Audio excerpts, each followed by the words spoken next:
La tragedia de la Universidad de Garissa en Kenia es un ejemplo de cómo el fundamentalismo puede derivar en algo tan trágico como cegar la vida de 147 personas.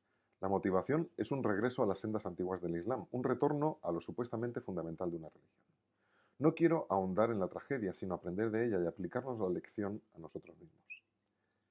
En nuestra iglesia cada vez se hace más popular hacer las cosas con un sabor al aire del siglo XIX.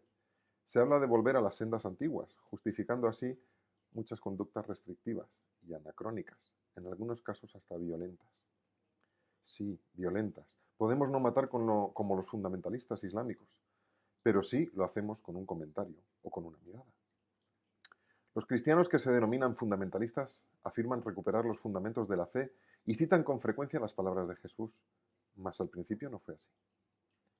¿Pero es esto lo que deseaba Jesús? ¿Fue un fundamentalista?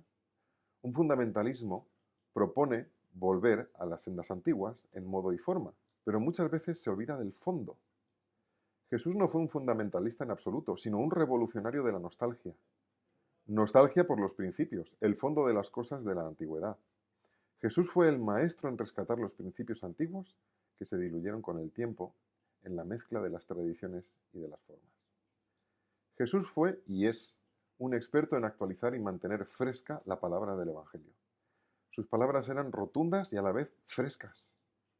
Jesús decía, oísteis que fue dicho. Y luego añadía, mas yo os digo.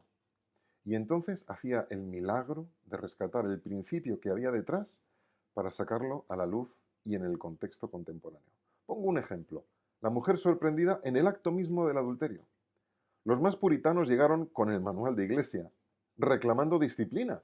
Jesús rescata en ese momento lo fundamental, lo más antiguo, el motivo de la disciplina, la redención y el perdón. Ni yo te condeno, vete y no peques más. No confundió las formas con el fondo y rescató la verdadera senda antigua, el perdón y el amor. Pero fue más allá todavía. No solo ejerció misericordia con la mujer, también la ejerció con los acusadores. Bien podía haberles exigido que le pidieran perdón a ella por tenderle una trampa, pero no lo hizo. El perdón mutuo y la reconciliación se aprenden y nace de dentro, fruto del Espíritu Santo. No se puede exigir desde el exterior. Jesús fue y es un hombre de principios, no un fundamentalista. Hoy Jesús no propondría que hiciésemos lo mismo que en el siglo XIX y vistiésemos trajes decimonónicos, sino que actualizaría su mensaje al público del siglo XXI. Tenemos 147 razones para pensar en qué significa realmente volver a las sendas antiguas. Nos podemos equivocar de camino al avanzar en el futuro, pero también nos podemos equivocar en el camino regresando al pasado en busca de los principios, como le sucede a los islamistas extremistas y, en definitiva, a cualquier tipo de fundamental.